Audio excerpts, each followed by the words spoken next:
Instead of seeking a clear definition of what fantasy is, it's easier to think about what fantasy is not. Other genres employ conventions of realism in their narrative. When we watch a film, we have the sense the story is taking place in the real world, which has very real rules. One example would be gravity requires things tossed off a cliff to fall downward. Another rule of the real world is that people do not have the ability to fly. Fantasy films, or fantastic films, as suggested by Fox, do not conform to these rules. Although it has been notoriously difficult to pin down the genre, one central aspect of fantasy stories is that they each feature a fundamental break with our sense of reality. This break, an ontological rupture, is one of the hallmarks of the genre. It is generally agreed that fantasies tell stories that would be impossible in the real world. In his 1989 overview, Kenneth Van Gouten offered a pantheon of fantasy film types: fairy tale films, sword and sorcery, child's fantasy, the guardian angel, ancient mythology, the giant monster, the hidden paradise, the superhero film, the child as hero, the ghost film, and the fabulous journey. Later, Alec Worley surveyed fantasy films in a 2005 list which consolidates many of Van Gouten's categories. Worley offered the fairy tale film, the earthbound fantasy, the heroic fantasy, and the epic fantasy. One notable type, the earthbound fantasy, is one of the most common types. While we often think first of the fairy tale or epic when considering fantasy films, we should note that earthbound fantasies are prolific. A film like Big with Tom Hanks or Ghost with Demi Moore is in fact earthbound fantasy. Movies that take place in worlds that look very similar to our own, with the exception of one magical or fantastic element. It is important to note that genres are convenient systems of classification meant to facilitate discussion or give a viewer a general idea of what to expect when they purchase a ticket at their favorite cinema house. They are not distinct categorical boxes for which a film must be placed into only one. There is a significant amount of overlap in genre. One example of a fantasy film is the 2006 film The Fountain, directed by Darren Aronofsky. The film is an existentialist exploration of the lives of one couple told in 3 storylines.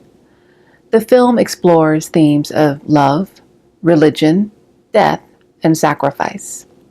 Because the themes discussed in the film are so profound, the visual language used by the filmmaker is pretty spectacular, creating a sense of epic grandeur as the characters travel from one life to another. One recurring theme in the film is to find meaning in death. This is represented by a golden nebula in the story. One of the main characters is often depicted within the nebula. This is something that obviously could not occur in the real world, but in the world of cinema, we are able to create fantastic images in an effort to make the story come to life. The fantastic imagery is often juxtaposed against scenes happening in the everyday, like the scene above where the main characters are running through the snow. Fantasy films need not contain narratives which take place in worlds completely different from our own, but instead they can depict our everyday lives in ways that include the fantastic. Fantasy films are not as suspicious of the status quo as noir films are, but fantasy films are often quite political. Questions and themes exploring ethics, morality, and social practices are often presented in unique ways. This allows the filmmaker to have political conversations with the viewer without the viewer feeling preached to. The political content of fantasy films usually exists within the secondary or tertiary narrative. The Wiz, for example, is a fantasy musical which explores themes of race and place.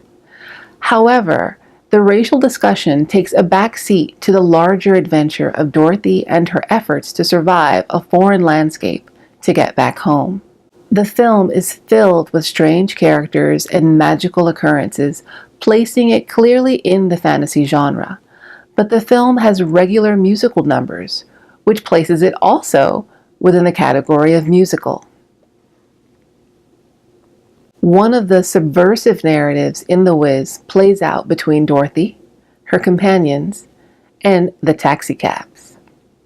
The story world of the film is a strange and twisted version of New York City.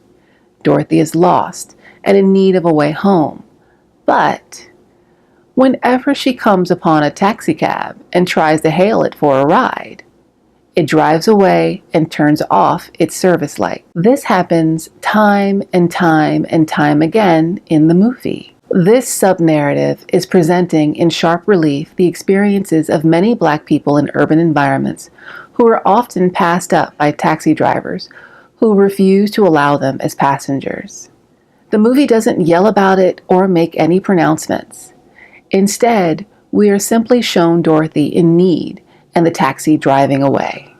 Ultimately, Dorothy and her companions realize they must get to where they are going by relying upon themselves. At this point, they sing and dance on top of 4 taxicabs. Because of their placement in the frame relative to the taxicabs, we understand that they have overcome the symbolic violence of the taxi's refusal to help them. Fantasy films are not always epic like the Lord of the Rings series or Harry Potter. Fantasy films are also not just for children. Fantasy, as a genre, contains a huge collection of films which are bound together by the ontological break they provide. Fantasy is often blended with other genres to create fantasy horror, fantasy comedy, fantasy musicals, etc. As a whole, fantasy allows filmmakers to tell stories in ways that would not be possible in our real world.